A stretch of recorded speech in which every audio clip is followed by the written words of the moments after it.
सिर्फ साहब, अमेरिका और इंडिया के ताल्लुकात कुछ अरसे से कशीदगी का शिकार थे, तो आपसे हम इस बारे में एनालिसिस जानते रहते थे कि एससीओ में जाने से इंडिया को क्या फ़ायदा होगा, उस पर आपने तबसरा किया। आपकी प्रेडिक्शंस कुछ 6 माह में, कुछ 3 माह में, कुछ 1 साल में पूरी होती हैं, लेकिन ये तो 24 घंटे से पहले ही पूरी हो गई, जो आपने बताया कि अमेरिका और इंडिया के ताल्लुकात का मुस्तकबिल क्या है। ये बड़ी हैरान कुन बात है कि हमने फ़ौरन देखा बदलाव रवैये में। आपने कल क्या कहा था प्रेडिक्शन में, पहले वो याद दहानी करवाते हैं। मेरा अपना तज्जिया ये है कि इंडिया बिल्कुल चाइना के कैंप में नहीं जाएगा। इंडिया अपने रशिया के साथ तल्लुकात रखेगा, मगर इंडिया और चाइना के जो प्रॉब्लम्स हैं बड़े गहरे हैं और सबसे बड़ा उसके अंदर इश्यू पाकिस्तान है। इसलिए मैं नहीं समझता कि ये डोनाल्ड ट्रंप के वो जनाब चाइना के डार्क एरियाज के अंदर इंडिया जा रहा है, ऐसी बात नहीं है।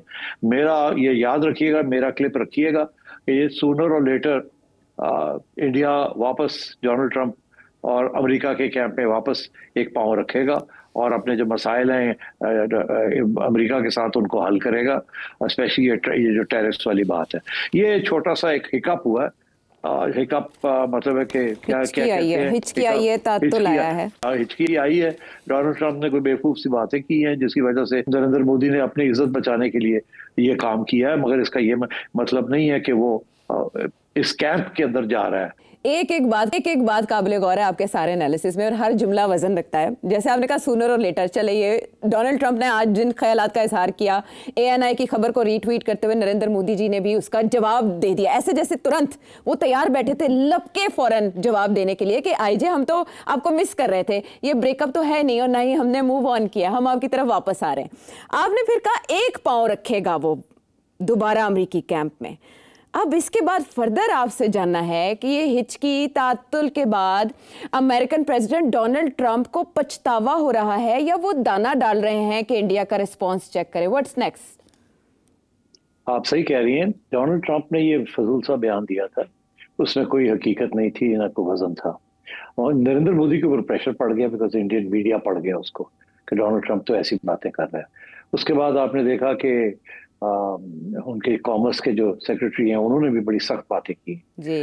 और इल्जाम लगा दिया है हिंदुस्तान के ऊपर, इंडिया के ऊपर, कि आपकी वजह से ये यूक्रेन का वॉर नहीं खत्म हो रहा और आप इसको हेल्प कर रहे हैं रशिया को, तो मेरा ख्याल है कि it's they both went overboard, जिसे कहते हैं ना कि बहुत बढ़ गए थे। अच्छा, उसमें फिर जाहिर है नरेंद्र मोदी ने कोई जवाब तो नहीं दिया, उठ के वो चले गए। एससीओ तो जाना ही था उन्होंने, ऐसी बात नहीं थी कि वो ना जाते, हमेशा जाते रहे। ब्रिक्स का भी हिस्सा है वो, मगर इस दफा उन्होंने जो इस दफा कोशिश की, वो नजर आ रहा था कि नरेंद्र मोदी लपक के कभी प्यूटन के पास पहुंच जाते थे, लपक के कभी शी जिनपिंग के पास पहुंच जाते थे और तस्वीरें दिलवाई जा रही थी, कैमरे साथ थे और वो बिल्कुल ऐसे था कि he is acting on stage. और बाय द वे वो हमारे शहबाज साहब भी यही कर रहे थे कि पॉल सल हा जपियां शपियां, ये सिर्फ आपकी ऑडियंस के लिए है, इसकी कोई अहमियत नहीं थी ओवर देयर। और बड़े सख्त हार्डर्ड लीडर्स हैं, वो जप्पी शप्पी डालने से, हा करने से, हाथ पकड़ने से उन पे कोई असर नहीं होता। ये सिर्फ सारी शहबाज शरीफ साहब जो कर रहे थे वो आपके लिए था, पाकिस्तानी ऑडियंस के लिए था कि देखो जी मैं कितने पहुंचे यहाँ तक, कितने बड़े लीडर जो वो तो मेरे यार ने। उधर नरेंद्र मोदी भी यही कर रहा था, हाथ पकड़ के इधर जा रहा था, हाथ पकड़ के इधर आ रहा था और फॉल्स लाफ्टर, हा जैसे कि वो सिर्फ आपके लिए कर रहे थे। कोई उनको उसमें मिला शिला कुछ नहीं, किसी किस्म का, ना ही वो इतने मंजे हुए लीडर्स के साथ ये हा हू के साथ कुछ बात बनती है। अच्छा, वो कहते हैं ना कि इंटरेस्ट होते हैं, दोस्तियां नहीं होती। तो अब बात यह है कि मगर डोनाल्ड ट्रंप जो है वो देख के बड़ा परेशान हुआ और वो किया भी डोनाल्ड ट्रंप के लिए जा रहा था। चाइनीज भी डोनाल्ड ट्रंप के लिए कर रहे थे वो परेड शरेड ये भी दोनों जॉनीज ऊपर नीचे हिल रहे थे पाकिस्तानी और इंडियन ऑडियंस को दिखाने के लिए, और उधर डोनाल्ड ट्रंप जो है वो देख रहा था और अमेरिकन मीडिया उससे पूछ रहा था कि हुन दसो एक ही हो रहा है। हाँ। तो और सारे कमेंटेटर्स डोनाल्ड ट्रंप को क्रिटिसाइज कर रहे थे। तो ये मुझे नजर आ रहा था कि इतने इंटरेस्ट हैं दोनों के, ये छोटी छोटी बातों के ऊपर ये जज्बाती किस्म के हो रहे हैं या अपनी ऑडियंस की तरफ देख रहे हैं और कुछ भी नहीं, और ये सीधे हो जाएंगे और वो हो गए। अब मैंने जब ये कहा ना कि एक कदम उनकी किश्ती में वही बात हुई। अब ये देखे ना, वो न्यूयॉर्क नहीं जा रहा, ट्वीट कर दी सलाम दुआ ले ली, मगर यूएन नहीं जा रहा है। क्यों नहीं जा रहा? क्यों नहीं जा रहा? हमेशा जाते हैं। हाँ जी। नहीं जा रहा, इसलिए नहीं जा रहे क्योंकि वहां डोनाल्ड ट्रंप आ रहा है। और अगर डोनाल्ड ट्रंप आ गया तो मोदी फिर क्या करेगा? जफी डालेगा डोनाल्ड ट्रंप को। यहाँ घर आएगा तो गालियां पड़ेंगी कि आपने फिर जफियां डालनी शुरू कर दी हैं, फिर उसके हाथ पकड़ने शुरू कर दिए हैं। उसने तो अभी आपको कोई टैरिफ्स के ऊपर रिलीफ नहीं दी। उसका तो मौकफ वही है पुराने वाला कि आप मेहरबानी करके और इतना तेल ना खरीदें, क्योंकि डोनाल्ड ट्रंप ने अपना मौकफ फौरी तौर पर चेंज नहीं करना, आगे जाके चेंज करेगा। जैसे ही वो यूक्रेन के ऊपर रूस के साथ कोई मुकाबला होता है, जिसके साथ मेरा जो तजिया है वो 3-4 महीने लग सकते हैं, 2-3 महीने लग सकते हैं, उस वक्त तक ये रखेगा ये तलवार। तो इवेंचुअली वो भी सेटल होगी और ये भी सेटल होगा और ये वापस चले जाएंगे और एक दूसरे के ये जो 25% ये किया है इसके ऊपर भी एग्रीमेंट हो जाएगी। अभी आपने देखा इंडियन कॉमर्स मिनिस्ट्री के लोग कह रहे हैं कि हमारी तो नेगोशिएशंस टैरिफ के ऊपर अभी तक जारी है, हमने तो कोई पुल बैक नहीं किया। तो मैं यही समझता हूँ कि इसलिए इस वक्त नरेंद्र मोदी का वहां जाना उसके लिए प्रॉब्लम बन सकता था मीडिया में, क्योंकि उसका मीडिया देखे ना, इंडियन मीडिया अगर आप देखें वो तो गालियां दे रहे हैं डोनाल्ड ट्रंप को। वो तो अगर उनके पास हिम्मत होती तो वो जंग छेड़ देते इंडिया और अमेरिका की। इतनी गाली पड़ रही है डोनाल्ड ट्रंप को, और इसलिए मोदी इस माहौल में वहां जाएगा तो क्या करेगा जाके वहां? डोनाल्ड ट्रंप आ जाएगा और आके हाथ, फिर उससे बातचीत करनी पड़ेगी। फिर दूर रहेगा तो लोग कहेंगे जी ठंड पे आ गई, नेड़े आएगा कहेंगे लो जी हुण मिलिया की तुहानू, तुसी फिर नेड़े हो गए हो। तो I think this is very thought, सोच के समझ के ये फैसला किया कि अभी मैं चीन से आया हूँ जफियां पा के हाथ फाड़ के, हूँ मैं अमरीका चला जाऊँ, थोड़ी देर पीछे हट के रहिए, ठीक है, इसको जरा बात को आगे बढ़ने दें। डोनाल्ड ट्रंप भी एक कदम पीछे हटे और मैं फौरन आगे आ गया हूँ, मगर मैं एकदम नहीं आना चाहिए, नहीं तो यहाँ घर वाले जो है वो पीछे पड़ जाएंगे कि आप ये क्या कर रहे हैं। दैट्स व्हाई आई सेड कि ये एक कदम जो है अब अमेरिकन बोर्ड के अंदर भी रखेंगे, इवेंचुअली जाके ये इनके मसले हल हो जाएंगे। वो इंडिया के लिए ऐसे है कि दूध का जला छाछ भी फूंक फूंक कर पीता है। आपने कहा वो जनरल असेंबली में नहीं जा रहे, इससे पहले उनका इरादा था कि खिताब करेंगे नरेंद्र मोदी, लेकिन जो अब रिवाइज लिस्ट आई है कल, उसमें नरेंद्र मोदी नहीं है बल्कि जयशंकर जा रहे हैं। सिट साहब, इससे पहले क्वाड का इरादा भी कैंसिल किया प्रेसिडेंट ट्रंप ने कि वो क्वाड के लिए इंडिया नहीं जाएंगे, सोर्सेज ने ये बताया, कोट किया। अब ब्रिक्स में इंडिया का ना जाना, ये खबर भी सामने आ रही है कि 8 सितंबर को नरेंद्र मोदी नहीं जा रहे उसमें। तो ये क्या स्ट्रेटजी हुई? यहाँ भी नहीं वहां भी नहीं। अभी देखे ना, वहां जो बात की जा रही है, जो डोनाल्ड ट्रंप के लोग हैं वो तो ये कह रहे हैं ना कि बेसिक मसला एससीओ नहीं है, बेसिक मसला ब्रिक्स है। ब्रिक्स एक इकोनॉमिक ब्लॉक बन रहा है जो कि डॉलर को गिराना चाहता है और नई करेंसी करना चाहता है, और BRICS is the economic bloc, not SCO. के अंदर इज नॉट इम्पोर्टेंट, सिक्योरिटी वाली बात है एससीओ की। BRICS is the economic challenge to America. अब ब्रिक्स के अंदर ब्राजील के साथ लड़ाई झगड़े चल रहे हैं, अमेरिका के सख्त लड़ाई झगड़े, पूरी यहां तक कि वो तो ब्राजील के प्रेसिडेंट को निकालना चाहते हैं, रेजिम चेंज करना चाहता है ये साहब डोनाल्ड ट्रंप। और बाकी आ गया ब्रिक्स का बी ब्राजील और रशिया के साथ चल रहा मसला, आई इंडिया, सी चाइना। तो रशिया और चाइना के दरमियान आई है।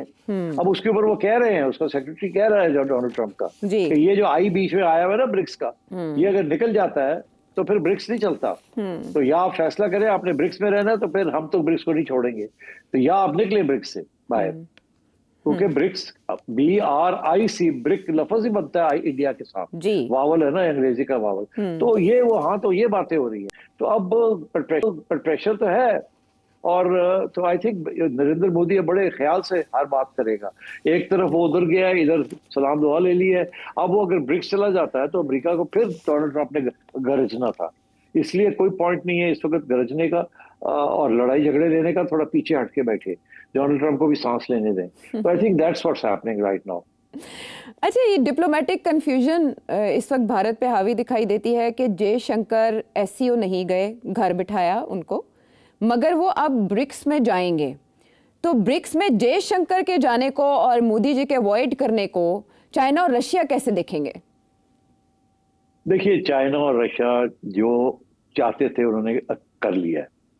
वो चाहते थे कि थोड़ी दरार पड़ जाए between Narendra Modi and Donald Trump, because उनको भी एक बात का पता है, दो बातें एक बात का रशिया को इस बात का पता है कि इंडिया रशिया से तेल लेना खत्म नहीं करेगा। रशिया और इंडिया की जो तल्लकात हैं, दे आर 70 ईयर्स ओल्ड पहले दिन से, और वो तल्लकात जो हैं they are based on mutual interest. बहुत सी इंडस्ट्री और बहुत सी जो टेक्नोलॉजी ट्रांसफर्स हुए हैं पहले बीइंग फ्रॉम रशिया। तो रशिया को तो कोई खतरा नहीं है कि इंडिया अमेरिकन कैंप पे चला जाएगा, और जाएगा, मगर रशिया के साथ उसका तल्लकात खराब नहीं होंगे। वो जो चल रहा है वैसे ही चलेगा। रशिया को कोई फिक्र नहीं है इस बात का। जहां तक चाइना है, चाइना को भी इस बात का पता है कि कभी भी इंडिया चाइना के रिलेशंस ठीक नहीं होंगे as long as Pakistan India के रिलेशंस ठीक नहीं होते, और as long as India China की लीडरशिप को एक्सेप्ट नहीं करता। ये दो चीजें, और जो इंडिया नहीं करने के लिए तैयार। इसलिए उन्होंने तो जिन्हें कहते हैं ना थोड़े से मजे लिए नरेंद्र मोदी को होस्ट करके, थोड़ा सा डोनाल्ड ट्रंप के ऊपर प्रेशर पड़ा और डोनाल्ड ट्रंप और इंडिया के दरमियान कोई थोड़ी बहुत लेन देन हो गई है। But everybody is very realistic. उन्हें पता है इस बात का कि ये मसला है और ये इस तरीके से सॉल्व नहीं होगा।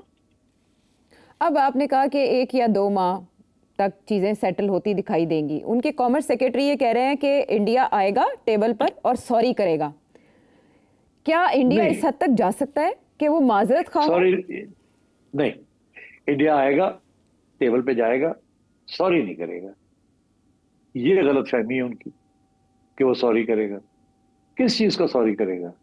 कि वो ब्रिक्स में रशियन ऑयल खरीद रहे हैं। सॉरी ना, वो रशियन ऑयल खरीदेगा। डोनाल्ड ट्रंप भी इस बात को मानेगा, और ये जो इंडिया के ऊपर एक्स्ट्रा टैरिफ्स लगे ये भी खत्म होंगे। मगर उससे पहले अमेरिका, रशिया, यूक्रेन के ऊपर कोई ना कोई सेटलमेंट होनी पड़ेगी। उस वक्त तक थोड़ा सा मसले रहेंगे इंडिया के लिए। डोनाल्ड ट्रंप पीछे नहीं हट सकता। वो उस वक्त पीछे हटेगा जब उसे स्पेस मिलेगी रशिया, यूरोप और यूक्रेन के अंदर। फिर वो कह सकता है कि मैंने कर लिया, मैंने जंग खत्म करा दी, मेरे प्रेशर टैक्टिक्स कामयाब हो गए, मैंने कामयाब हो गया हूं, वाह वाह वाह वाह वाह वाह, अब इंडिया यार तू भी मुझे नॉमिनेट कर दे फॉर नोबेल प्राइज और वापस तुम्हारे tariffs. That is the game. Donald Trump के लिए इस वक्त पीछे हटना इतना आसान नहीं है, मगर वो भी हटेगा। तो आज उन्होंने ये इशारा दे दिया इस तरह की गुफ्तगू करके कि दरवाजे खुले हैं, बंद नहीं हुए, डैमेज कंट्रोल शुरू हो चुका है। करेक्ट।